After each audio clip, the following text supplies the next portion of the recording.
All right, season is officially over. The offseason is upon us. It's been upon us for a while, but now it's getting real. And we just watched the Super Bowl. And I want to start, Landry Locker, Cody Stoots, with you.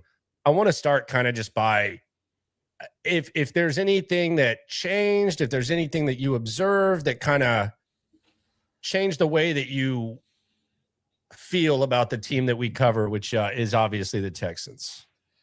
They certainly don't feel like they're very close to where the Seahawks are right now. Like, they did not feel like they were close to the Super Bowl champions. And I didn't feel that way last year when the Eagles were took care of the business, but I certainly don't feel that way this year.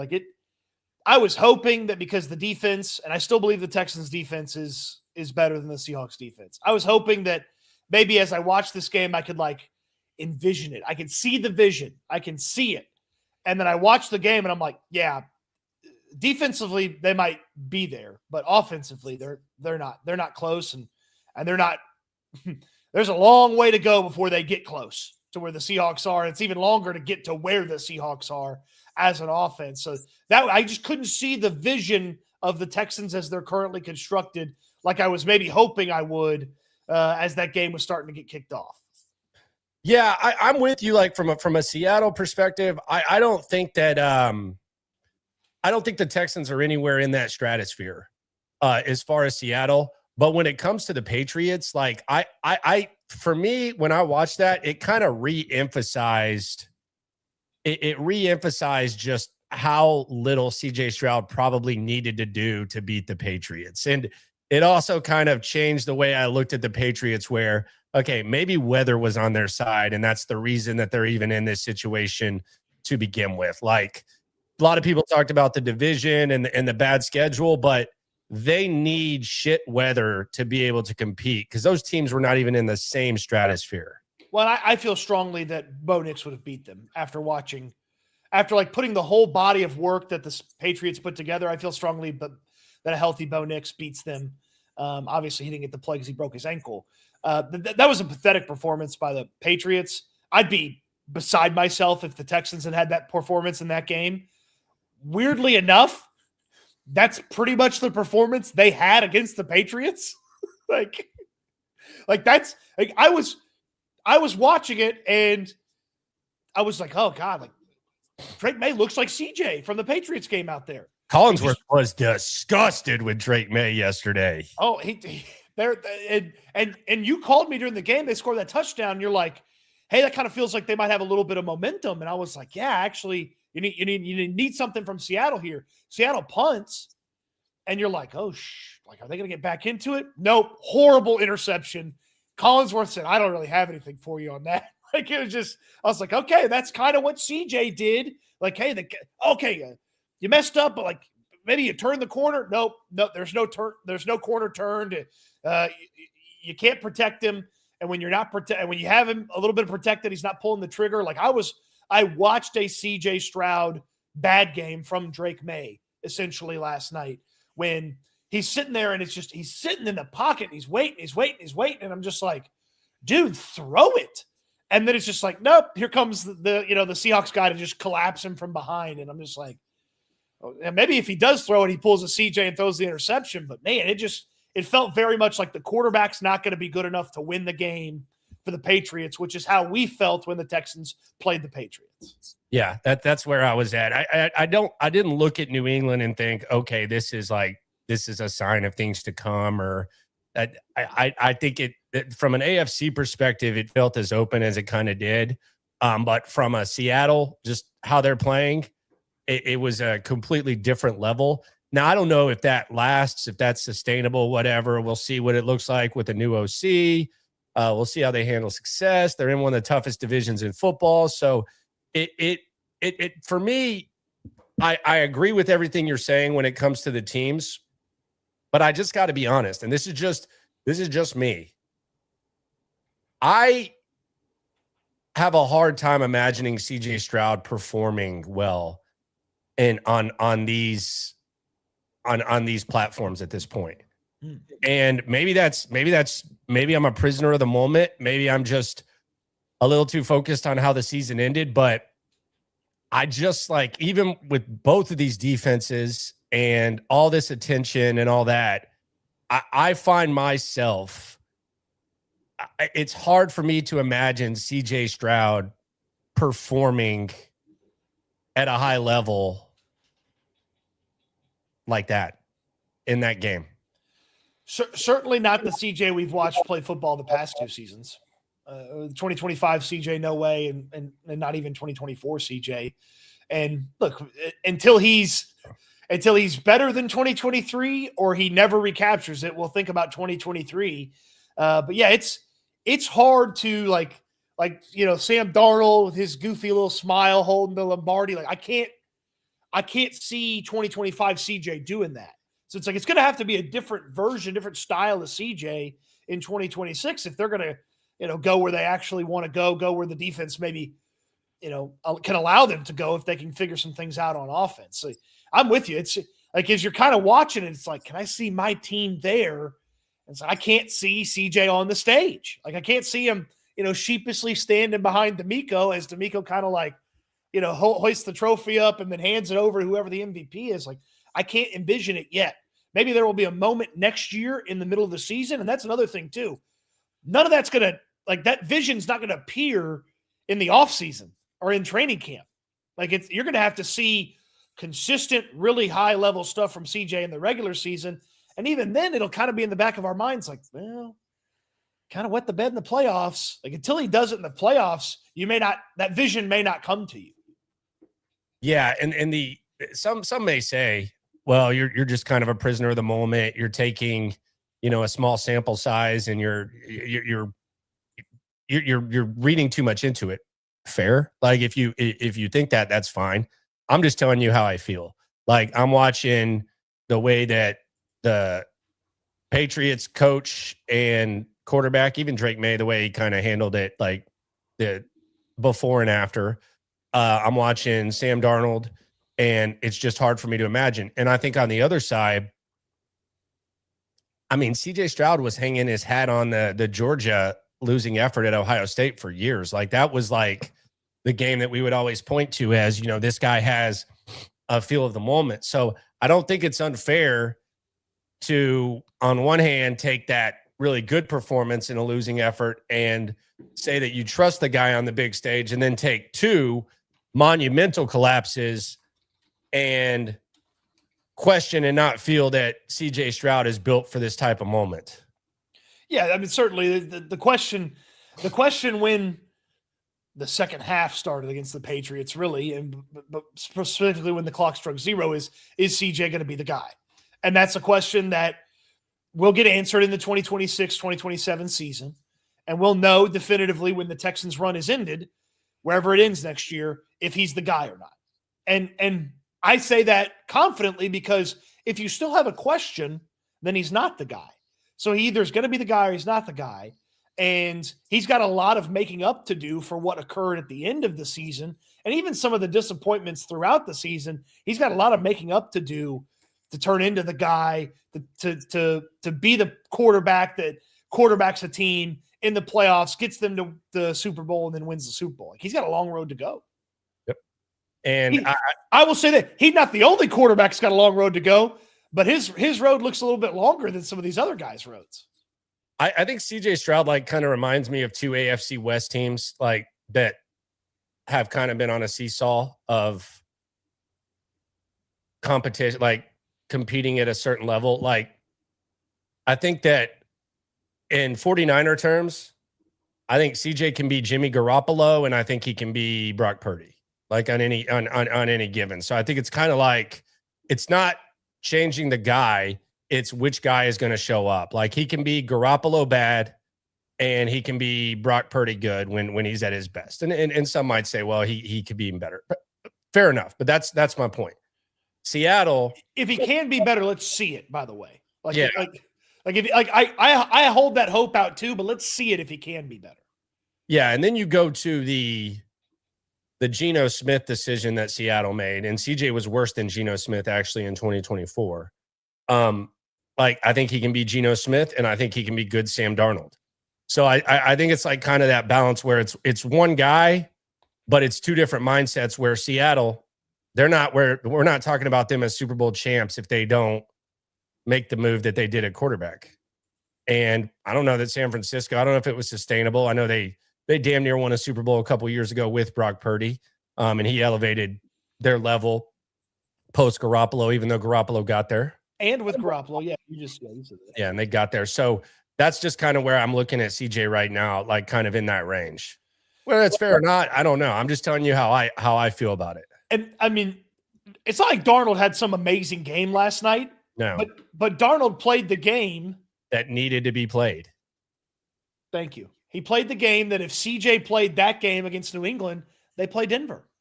And if CJ played that game against Denver, they play Seattle. I mean, they kicked 5 field goals. Like they literally looked like the Texans offense for a large chunk of it, where Fairbairn's kicking field goals. Like they kicked 5 field goals. I think you and I both had Barner to score the first touchdown. Mm-hmm. And I was telling you, like, when I was making the bet, I was like, wait, that was the first touchdown, right? No, I was obviously pretty lit during the Super Bowl. But were you? That's the word on the street. I did not turn my mic on yesterday on the thing. Like it wasn't the full mic. So I'm not sad that that's no longer there, but I think a lot of people enjoyed it. Y'all enjoy it more than me on that.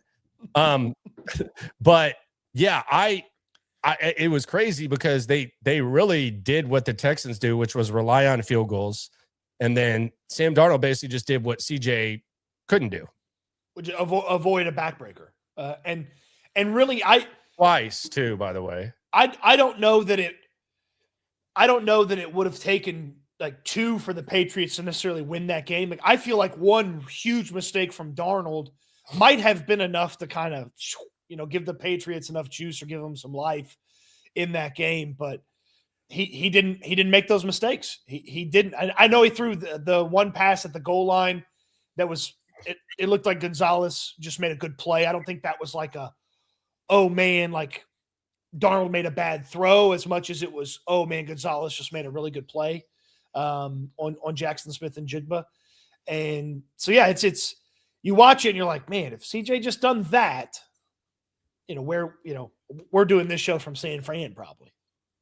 Yeah, I'm with you. And it's unfortunate. And who knows what, I don't think the Patriots defense is not in the same category as the Texans defense. So who knows what the outcome would have been. Again, if CJ was capable of not making those mistakes against New England, you would hope he'd be capable of not making the mistakes against Seattle. They were pretty vicious though yesterday. I mean, Will Campbell was a disaster yesterday. What a sucks. Like, I don't know why. Like I like the country accent's cool. The accountability is cool and all that. And it sounds accountability. Funny. He didn't have any yesterday. Nah, he bailed. But he always has an excuse. Like he'll be hard on himself, but then he'll be like, those are pros too, like it's just at this point, I'm just going to tell you, Will Campbell is basically, what's his nuts from the Panthers? The guy that they traded up for, the receiver, not Ted McMillan. Oh, Xavier Legette. He's Xavier Legette with better PR. Like that's all Will Campbell is. Like it's like you watch the guy and it's like he's getting his ass kicked, and it's just it's almost like funny because he's banged up and he has like a country ass accent. But basically, Will Campbell is Xavier Legette with better PR. Well, the best was during the game, people pulling back his 2 like standout comments, and it was at LSU was like, where if you give him 1 sack, you're going to be an Amazon delivery driver. And then everybody's like, I think Will Campbell's got to deliver my package tomorrow. And then the other one is from the draft. He's like, I'll die for the quarterback. It's like, well, did his corpse show up to block? Like, geez. I'll tell you what, just for like a little like ramification of that, I sat there and watched that game and I was like, there's no way they do that to Ursery. Like, he's not having that type of game. He might have a bad day. Ursery would never have that type of game. They did kind of rough him up a little bit. Isn't that where he got the black eye? Well, that was week 6 Ursery. I'm talking, basically a season under his belt. Like, that's fair.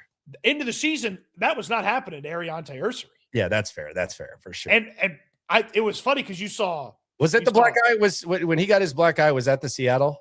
I thought that the black eye was Jacksonville because I thought it was early in the season. That's right. That's right. Yeah, that's right.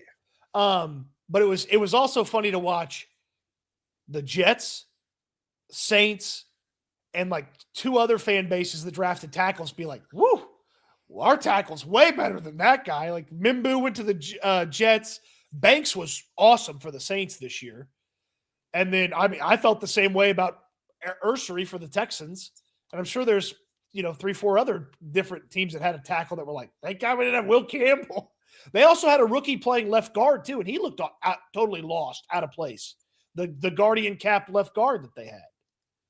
Yeah, he sucked too. Yeah, their O-line might be worse than the Texans. Like if we're being serious, I think it is. Their O-line might be worse than which it's kind of weird because I guess we can just say weather. Like maybe just weather and whatever, but like their O-line sucks. Yeah, it's like Campbell was terrible and was bad most of the year. Jared Wilson, their left guard, is a center that they played at left guard.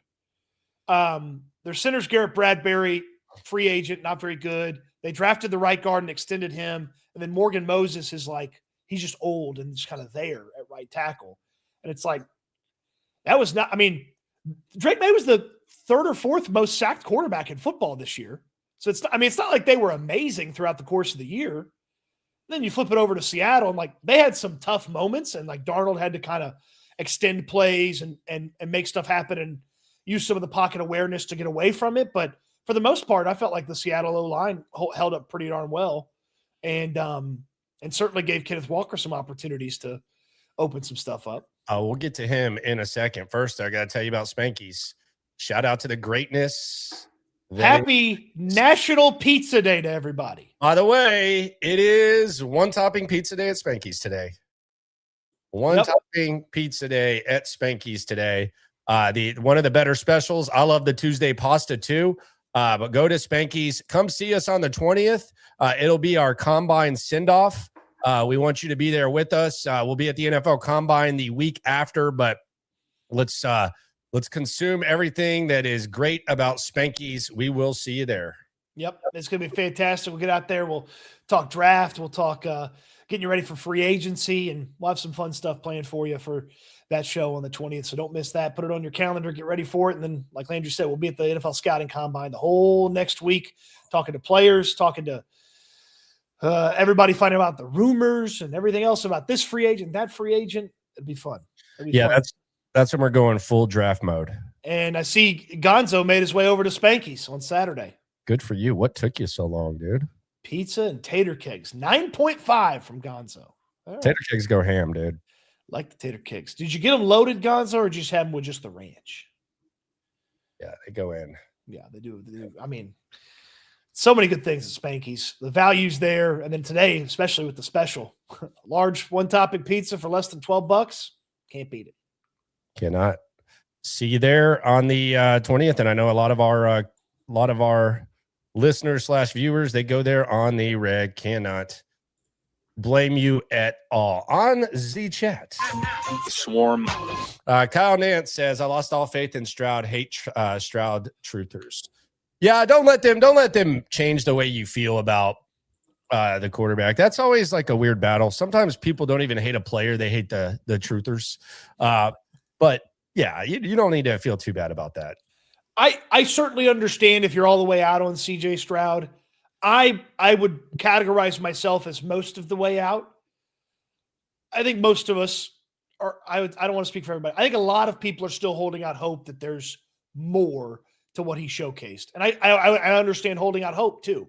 But, I get it. If you're out and you want something else, or you want Davis Mills, or you want Kirk Cousins, who's going to be a free agent, like, I'd understand it. I don't love the other, but I'd understand it. So I think our biggest takeaway so far, shout out to everyone in the chat. HDAV Traveler says he's going to be there in spirit. But I think the biggest takes that we've developed are the CJ just trauma of watching these games and how you feel about CJ. Will Campbell sucks. He's not good.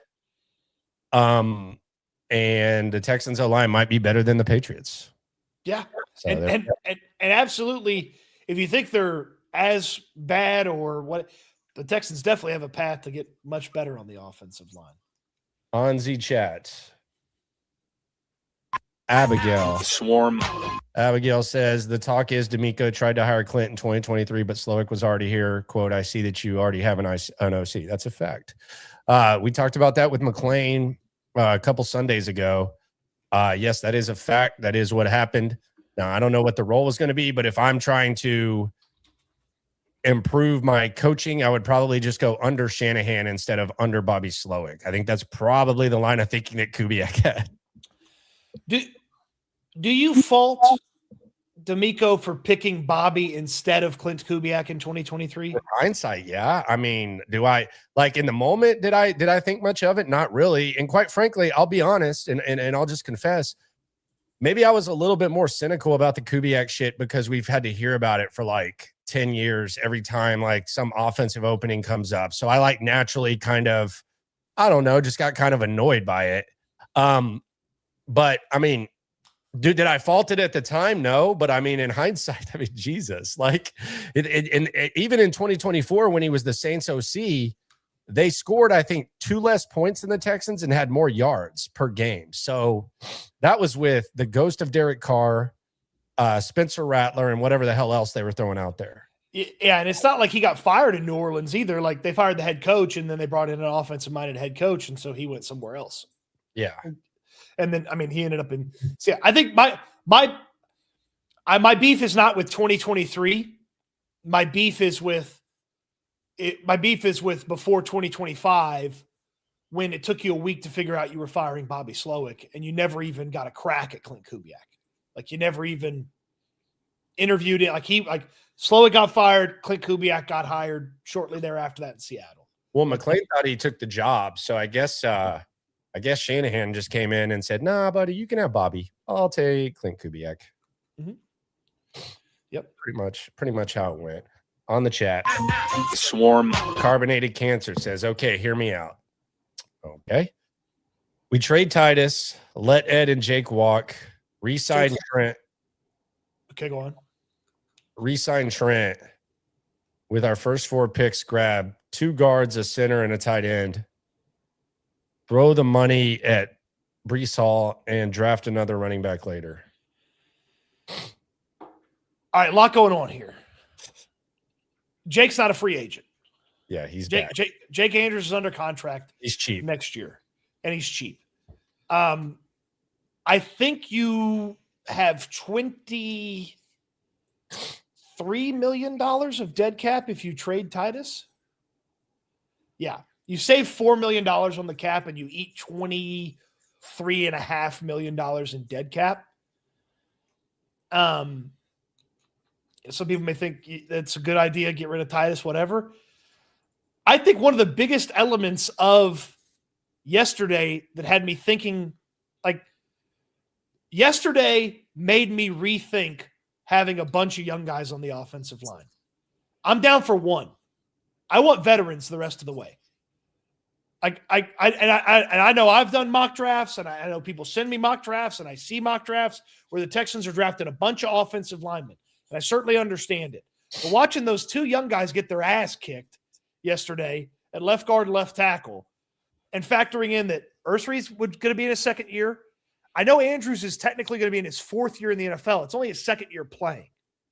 Like, Andrews only his 2nd year playing, and then the idea from most people is, oh, we'll just have a rookie tackle and a rookie guard in addition to that. I want a little bit more experience and a little bit more been there, done that on this offensive line. So I'm on board for a rookie that's going to start on the O-line, but I'm certainly not on board for 3 interior rookies. And I'm not on board for 2 rookies starting on the Texans if you have a better option, which I believe they do. Yeah, Jake's cheap. Titus, his versatility, and quite frankly, the way that contract is, you're kind of screwed there. Trent Brown, is he playing? I'm not going to do this again, but is he ready to go? You can't really depend on that over the course of an entire season. You take what you can get. But yeah, I'm with you. I don't necessarily think you let Jake walk. Well, and that's the thing too. It's like you're going to bet on Trent again, and it's like in the most important game of the season, he wasn't available. Yeah, and he wasn't available early on. So it's, I mean, like if he had played that level of football against, I don't know, Jacksonville, do you have one more win? You win the AFC South. That was they can say as much as they want that they planned for Trent Brown to end up at right tackle. They could say it till they're blue in the face. I'll never believe it. It was just gravy and bonus and pure luck that he ended up there, and it worked out. But if that was their plan, I think that was a bad plan, and ultimately not having a better situation behind him, it bit them in the playoff game. They weren't good on the offensive line. The quarterback wasn't good either. Yeah, I'm ready for something a little bit more established and a little bit more permanent than, hey, let's see if Trent Brown's got anything left. On the chat, Gonzo said the waitress wasn't good, so he had to give him a 9.5 instead of a 10. Well, that's good. If you didn't like the waitress, I've never had a bad waitress at Spanky's though, but 9.5 even with a bad waitress, there you go. Well, now they got a chance for a 10 the next time he goes in. I got a chance next time. Malcolm says, I just want to see a no-huddle offense after a big game. Can we please attack next season? Tempo's been a polarizing topic around here. Well, they sure do like to slow stuff down when the times when I see some teams get big plays and the times where I see other teams or I see teams like the Texans don't get like after a turnover, take a shot. Don't just hand it to Woody and run him into the line for 2 yards. Take a shot after a turnover. Quick change. Of course, the OC's got to be ready for that quick change. Kyle says he wants Lenoris Sellers out of Mississippi State. I think he means South Carolina. Yeah, South Carolina. Yeah. Yeah, wrong SEC school. I don't know about all that though. Lenoris Sellers was supposed to be awesome this year, and he was not. And that's the reason he's still in college and not coming out and one of the top picks in this upcoming draft. So there's a long road to convince me to be a Lenoris Sellers guy. Did you feel the Texans were closer or further away was the question of the day. I felt like they were closer to New England. I don't feel like they're in the same category as Seattle right now. No, they're not. And they're not in the same category as Seattle. And I would put the Rams ahead of them as well, which is obviously, a team that Seattle has to contend with. But I'd put the Rams ahead of them as well. Yeah, I think that's fair. DeMeco's dream was in full effect last night. For 2 consecutive Super Bowls now, we have watched we've watched the winning team's defense rush 4, get pressure, and dominate the game. And that is DeMeco Ryans' dream day calling defense. Rush 4, let everybody else just run amok and be sure tackling. And for 2 Super Bowls in a row now, we have watched a 4-man rush just totally overwhelm an inferior offensive line and be one of the huge difference makers in the game. And that is just DeMeco Ryans' full, total dream day calling defense. And it's cool because he's on the right track, it feels like, hey, that's what the Super Bowl winning defenses did, and that's what DeMeco Ryans does. And his 7 guys outside of those 4 defensive linemen do just about as good as anybody else. But, man, DeMeco had to be kind of sitting there watching it again see? That's what we do, and we do it as good as those guys, maybe better. Do you think that's DeMeco's dream day? Triple D. He's got to have soured a little bit on Stroud, right? Him and Nick both. You got to watch this and just realize what was asked. They have to just be a little bit livid with what happened with CJ Stroud. I mean, I don't think they have avoided. They have had pointed criticisms, or they have had criticisms that, while not pointed, were about CJ Stroud. Nick Caserio, I think 3 times in his postseason press conference, you could not turn the ball over 5 times. Okay, well, 4 of those were CJ Stroud interceptions, and one of them was points the other way. It's I don't know that it's probably not a positive move for them publicly to be very critical of CJ Stroud. So but behind the scenes, they have to, like, there has to have been a moment where the head coach and the general manager have had a sit down and said, can we do it with this guy? And if we can't, what do we do? You have to. I mean, and that's basically, I think every member of the 2023 class, like once you become eligible for a contract, I think you immediately have those discussions. Like that's the whole point of the process. So from Will Anderson to CJ to, I guess, Tank Dell, he still has a year left, but like you should have that discussion. Henry To'oTo'o, like everybody who was a part of that, once the extension becomes eligible, you start having long-term conversations. So yeah, I would agree with that. We saw JSN, by the way. It felt like Vrabel went a little Belichick and kind of took him away. Although I don't know that they necessarily needed to really force the issue, but they did keep JSN in check, which is more than you can say for when the Texans faced him. Yeah, they threw Gonzalez on him early, and then they switched some things up from a coverage standpoint after that. So a couple of different ways that they attacked him, and then of course he had he's like, they're like, oh, he put a Band-Aid on his heel. And I'm like, why is he in the tent? And they're like, oh, he has a concussion protocol too. It's like, oh, okay. Like that was one of those where I was like, they're putting a tape on the back of his heel, and that's why he's going into the tent. Like, he didn't leave for a minute, but that's another thing that just kind of jumps off the page. Good cornerback play is going to show up more and more and more, and thank goodness the Texans already got two good ones, and they're not in the market. A lot of these teams are going to be trying to chase good cornerback play, because Gonzalez, he was one of the best players on the field through the first half, and then Devin Witherspoon was a monster yesterday. So, but I don't think either of those guys are as good as Derek Stingley is at what Stingley does. And then Kamari Lassiter does some of the stuff that Witherspoon does. So the Texans got a Gonzalez and they got a Witherspoon almost. They do not have a Byron Murphy, though. Yeah, man, he's filthy, man. He's the reason those other three guys can operate the way that they do. And they do not have a Michael Dixon. Yeah, I mean, that's what $4 million and the most expensive punter in football gets you. That guy's a freak. That's the MVP of the Texas Bowl, Michael Dixon. Yeah, that guy's. There were, before really Kenneth Walker added to the total, but even while it was happening, I was kind of still thinking like, man, like, could they sneak it over to Dixon? Could Myers get it? Like, is there going to be a defensive guy get the MVP? Like, Dixon was nails. Even on the one, like, the hard rush that Vrabel sent at him, he still pinned him at like the 6 or the 10 or something like that. So yeah, Dixon was phenomenal yesterday. You know, you gotta get, and he's always phenomenal. That's the thing, is Townsend had some consistency issues. Swarm. Sir Wags says, did you hear Collinsworth says 4-man rush is succeed orange to the QB scramble? Y'all called it average QB play with stellar defense can win a Super Bowl. Yep. Yeah.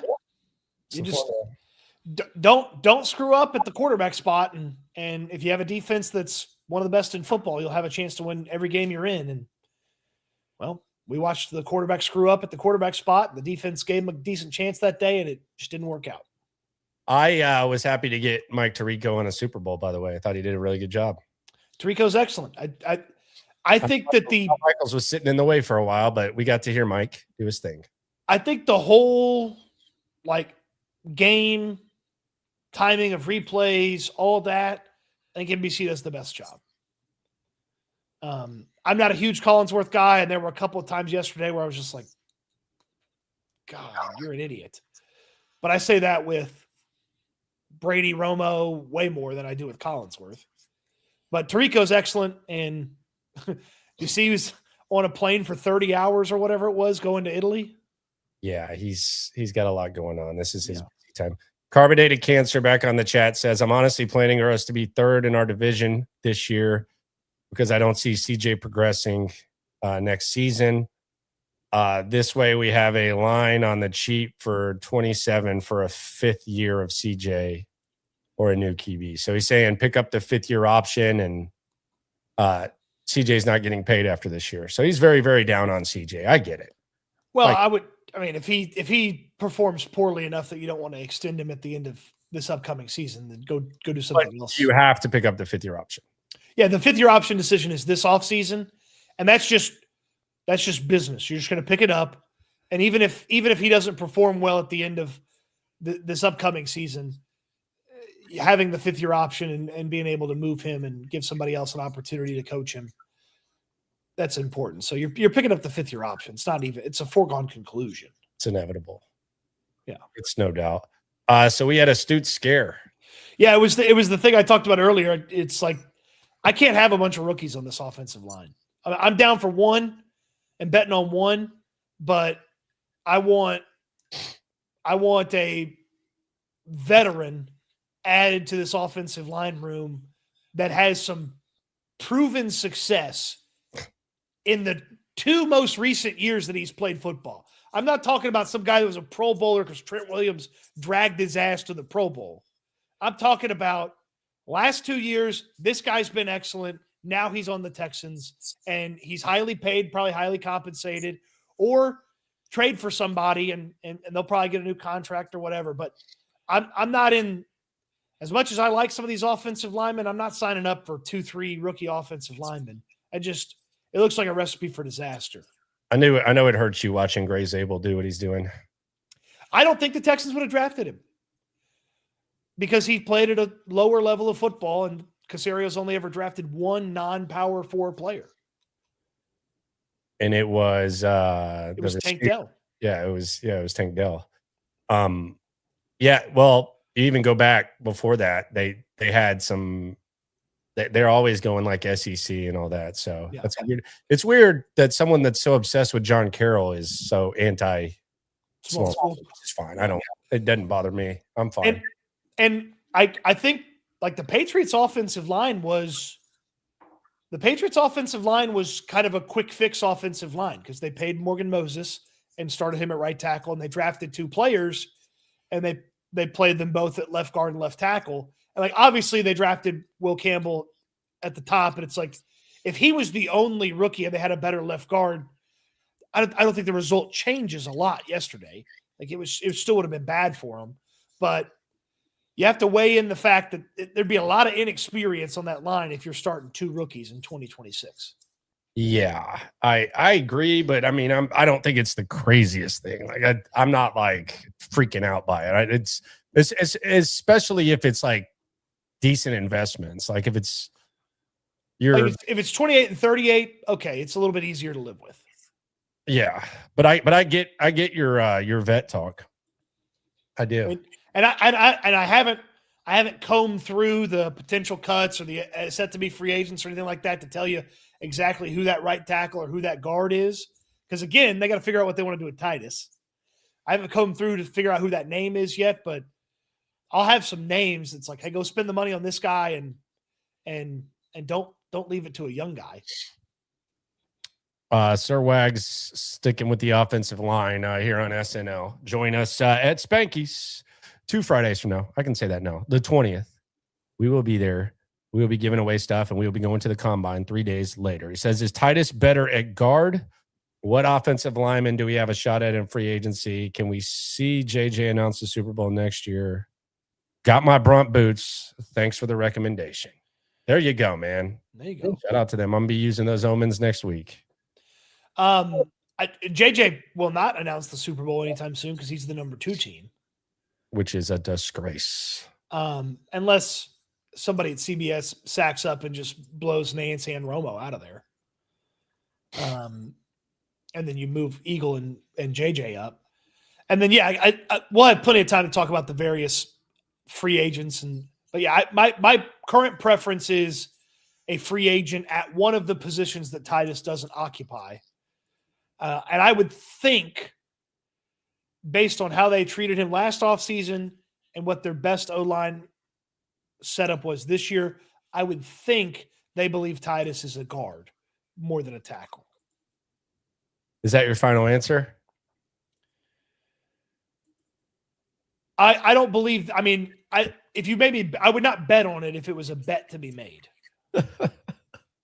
I don't know. Like, I don't know what he's really good at.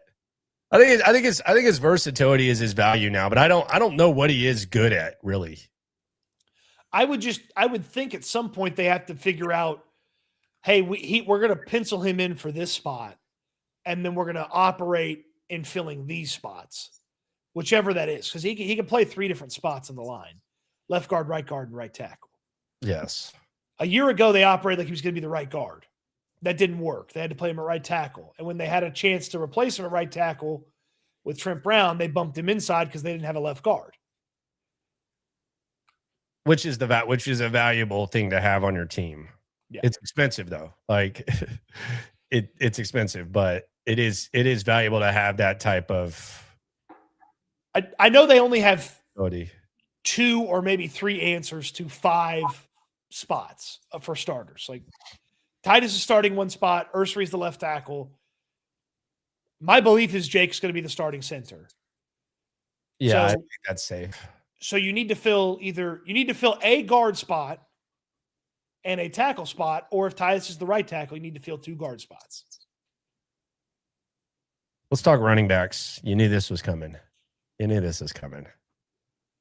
So running back ops from the Super Bowl, and we'll talk about the MVP in a sec, who DeMeco Ryans loves. We've established he's a big Kenneth Walker fan.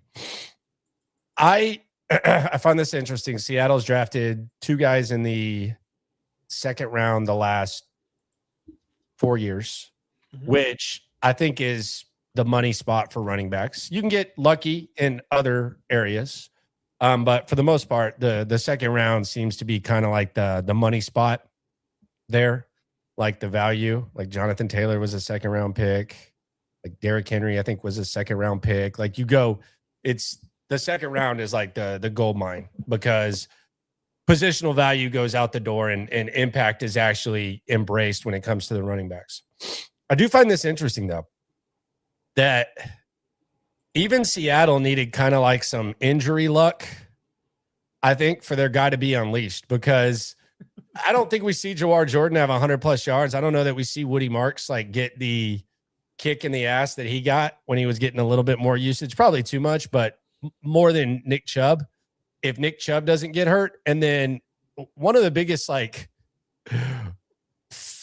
sources of frustration that you would hear out of Seattle and people who covered the league was, I don't know why Charbonnet's just basically hounding and taking away all of Walker's carries, but I'll be damned. Charbonnet goes down and Walker is the MVP of the Super Bowl. And it's a good day for running backs.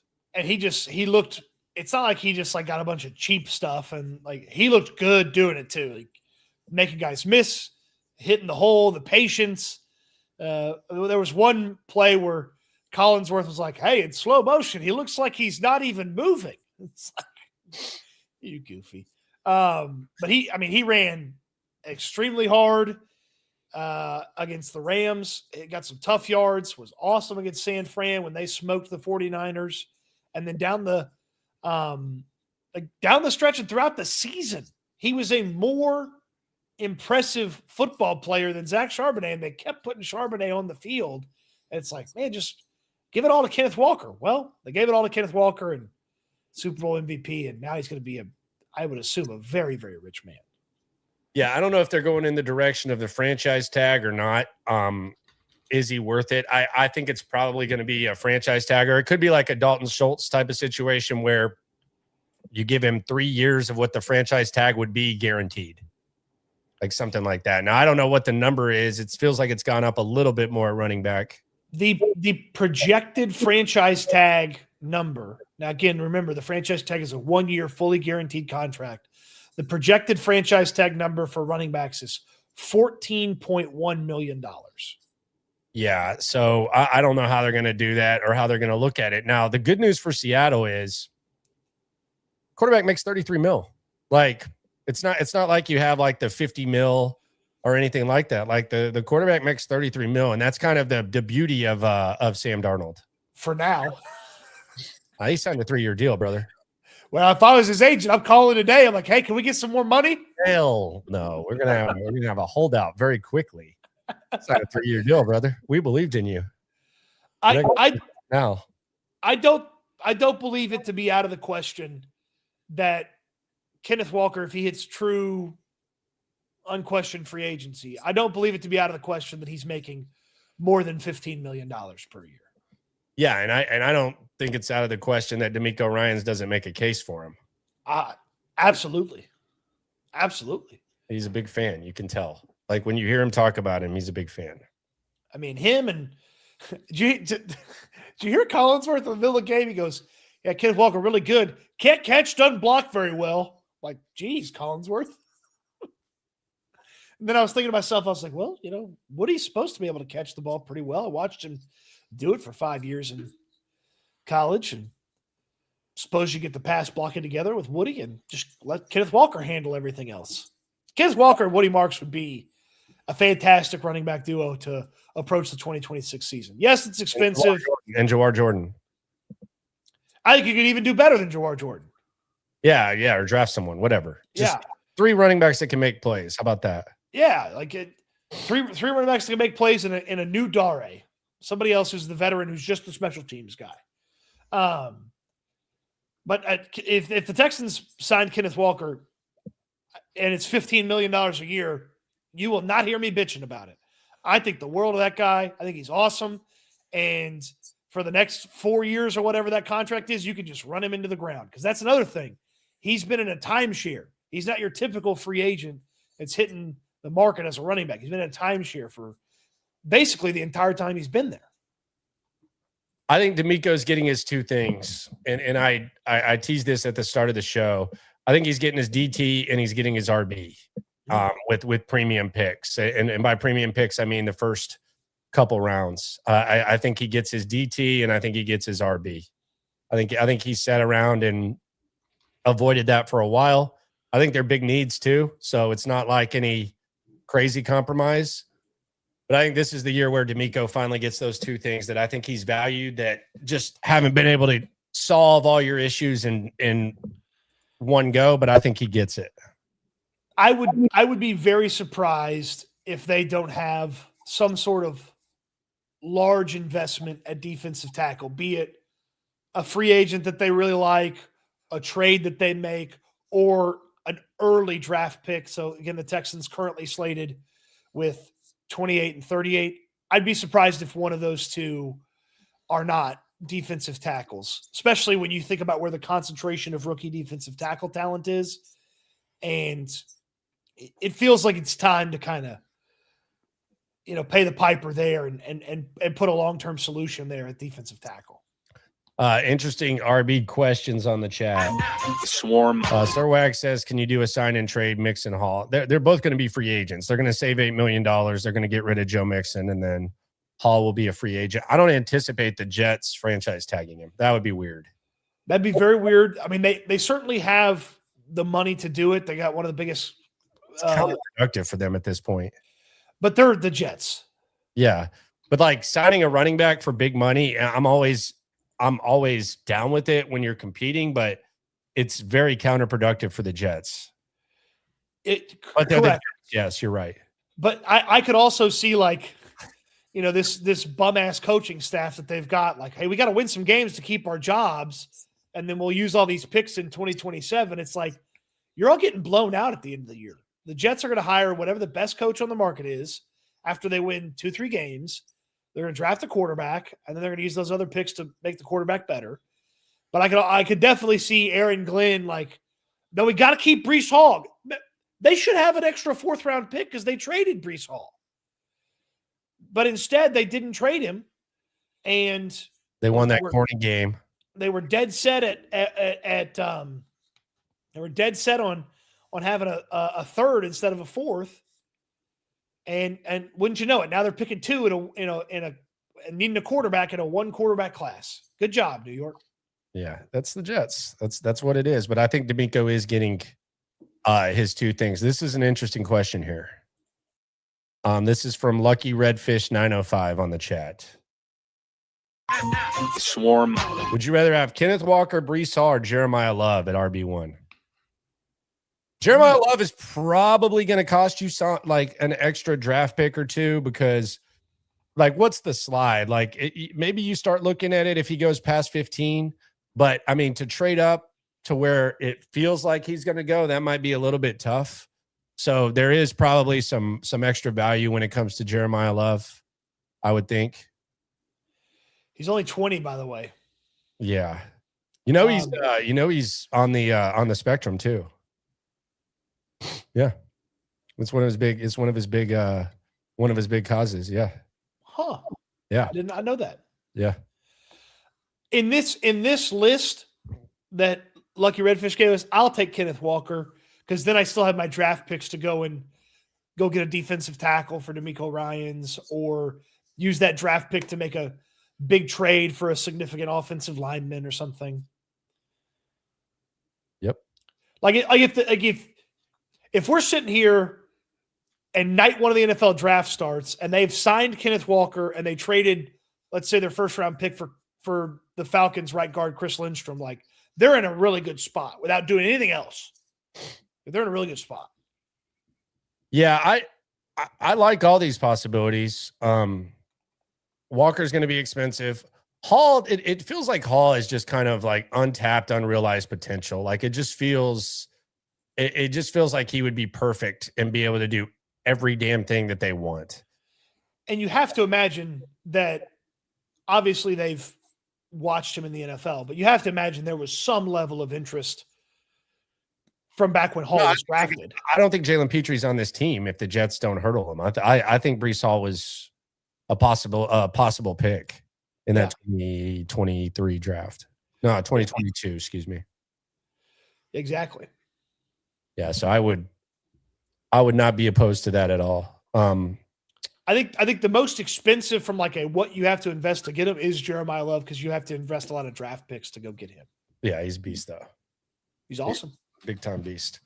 For sure. So that's the end of the season. What did you make? Did you enjoy any commercials or anything? Were you high on it? I'm so fucking tired of AI. I'm so tired of it. The commercials sucked. I don't use it. It's not important to me. I never use it. I don't use ChatGPT. Like there's no fucking robot coming to take my job. Like and I'm sure if it ever happens, the robot will play this clip and laugh at me. But I'm so tired of it. I thought the two best commercials were the Minions commercial and the Dunkin' commercial. Yeah, Dunkin' does this thing. I'm a big Dunkin' customer. That's my coffee spot now. So I'm a big Dunkin' rewards, all that. I cannot even imagine how much money Dunkin' spent on that. Because not only do you have to buy the ad, you had Ben Affleck, Jennifer Aniston, Jaleel, the guy from Cheers, whose name escapes me right now. You had so many people like, and they didn't do that for free. Like, Dunkin' spent some money, man. Yeah, the AI thing is just kind of a beat down. It's just these dumbass like sure it can lay out some thoughts for you and stuff, but it's just obvious when you use it. Some people are using it on like YouTube and I'm like, wow. Like even like with graphics and all that, it's just stupid. Like it doesn't do anything for me. But it's also a lot of companies that like that are trying to sound like they're evolving, but it's just they don't even know what they're talking about with it. Like they don't even know. They don't even know. It's like when some radio stations would like try to get into podcasting or digital or something like that, and it's just kind of a lost cause. Like now it's AI. It's lame. It's a buzzword. It's basically just a compression of Google at its most purest form. It's a compression of Google. It's like a Cliff Notes version of Google. That's it. Yeah, it's like advanced video game stuff. So yeah, I'm with you.